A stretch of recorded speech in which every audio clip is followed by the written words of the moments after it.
Hello, welcome to Selnar's Minis. Today I'm going to be showing you how to paint fantasy skin using these goblins. Before we do that though, I'd like to take a moment to ask you to like, subscribe, and or comment to this video as it will help my channel grow. Also, paint fearlessly. It's just paint. You can fix anything. Okay, so I am going to show you how to paint fantasy skin. I am going to use these goblins using the paint that's showing up on the screen now to start off with. Now this does not have to be goblins. You can paint any fantasy race that you like with any color you want.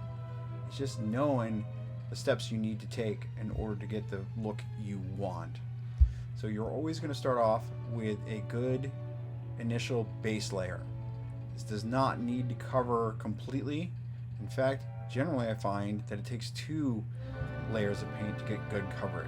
So I'm going to go around and just basically show you in this video applying the first layer and then the second layer of paint. So right now I'm doing the second layer after the first layer had dried. So you want them to completely dry in between each stage.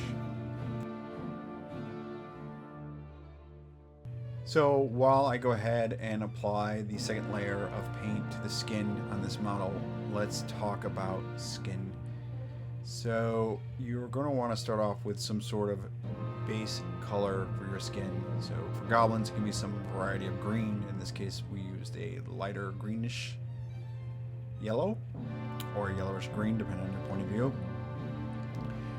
I have used darker green for goblins. I've also used dark green for orcs. You can use like a mauve for mind flayers.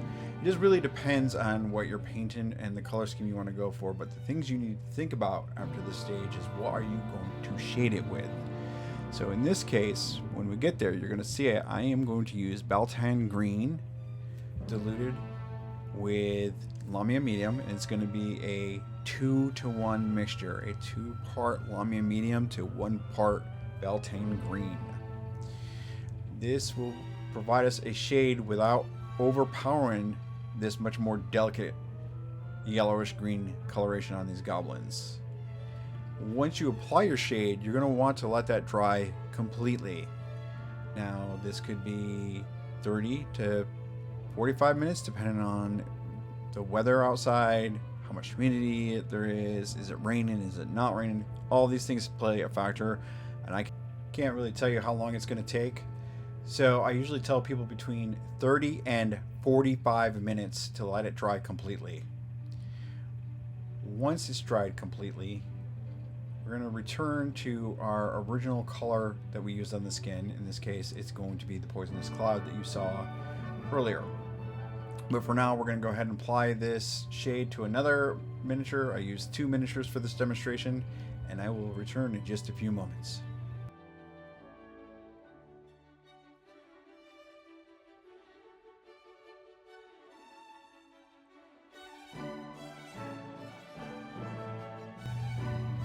Alright, so once the shade has dried, we're going to go ahead and reapply the original base coat, which is Poisonous Cloud in this case, or in your case it's going to be whatever color that you used.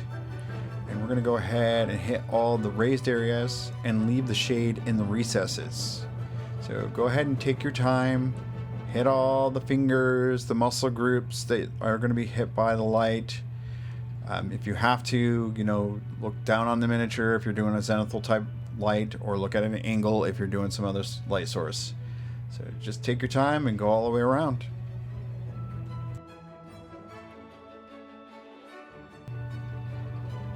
I am making this video in kind of conjunction with a class I taught recently at Board Bard Games here in Portland, Oregon. It was a science fiction and fantasy skin class. We had a lot of fun with it. One of the things that we talked about is talking about figuring out what your highlight colors are going to be before you start highlighting. It's not something that gets talked about a lot, but it's a good idea to have a general idea of what you want to highlight your skin color with. And I'll show you my choice for this skin when we get to that point, but it's something that I highly recommend that you figure out. Let's say you want to do mind flayers and their skin to start off with is mauve. Like, what are you going to use to highlight their skin? What direction do you want to take that skin to? Do you want to take it more gray? Do you want to take it more purplish? Or do you want to try to shift it more towards a bluish highlight? These are things to consider. These are things to think about. And you can experiment with those colors to figure out which way you like to go first. But I recommend doing it on a piece of paper rather than on your model. Yes, you can fix any mistakes you make. This is very true. But sometimes to fix your mistakes, especially if you get too much paint on a model, you have to strip them. And I don't know if everybody wants to do that. So in my case, I'm using yellow. And so we're going to start off with a 2-to-1 ratio. It's going to be 2 parts of the poisonous cloud and 1 part of the yellow. And we're going to go around and hit all the bright areas on the model, like all the places where the light would hit. And so I'm just going to go around and paint all these areas.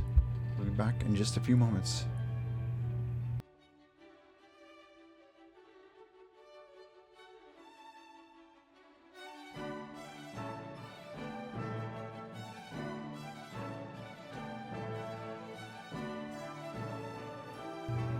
Alright, and then the next stage I went up to was a 1-to-1 ratio, 1 part poisonous cloud and 1 part demonic yellow, which is a pretty basic yellow in my opinion.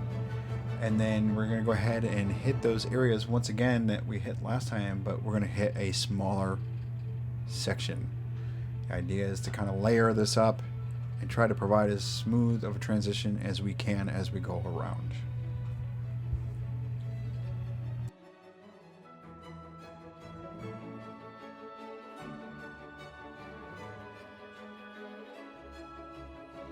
Doing it again for the second goblin that I used for this video. Just once again hitting all the areas that the light would hit with this brighter combination of poisonous cloud and yellow. I had a lot of fun painting these guys, and I'm going to do something a little bit extra that I didn't do with the class a little bit later in this video, which is glazes for certain areas. So stay tuned. Final highlight on the very edges of the areas that are well within the light is a combination of poisonous cloud and demonic yellow in a 1-to-2 ratio. So in other words, this is 1 part poisonous cloud and 2 parts demonic yellow. This works out really well and doesn't come across as too yellow because the yellow in this is much more translucent.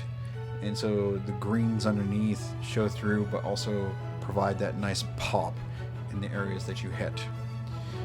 This is what you want to do with your highlights in your skin tones and the color that you choose. Just have to be careful because some colors are much more opaque than others. This next part is totally optional. You probably were very happy with your skin tone at this point, with the highlights that you've chosen. I decided to use some glazes using 2 of these colors. I used the pink and the blue, one on each goblin. Now, here's where color theory comes in, and here's where things sometimes don't always go the way you want to. So as you can see, I put the pink on this guy's nose, and you can barely even tell. In fact, it doesn't even look pink. That's okay. It's a glaze. Glazes are meant to be put on several layers, so I would put a layer on, let it dry, put another layer on, let it dry. This is basically Speed Paints 2.0 with Speed Paint Medium to thin it out without making it watery. And then on this miniature, I'm using the blue. This one shows up a little bit more. It tints the skin in a direction that it's okay. It's not my favorite. I think I would do either purple next time or just go with the pink. But anyways, I had a lot of fun doing this, but basically we're going to put this on places like the nose. You can put it on the cheekbones, fingers, elbows, knees, places that the skin is going to be a little bit more red or discolored. And here is the finished product. These are the goblins that I practiced with. I had a lot of fun. Once again, please like, comment, and or subscribe to help my channel grow. I will be doing the sci-fi skin next time, and I might be doing things like freckles and spots. All right, thank you. Appreciate your time. Have a good day.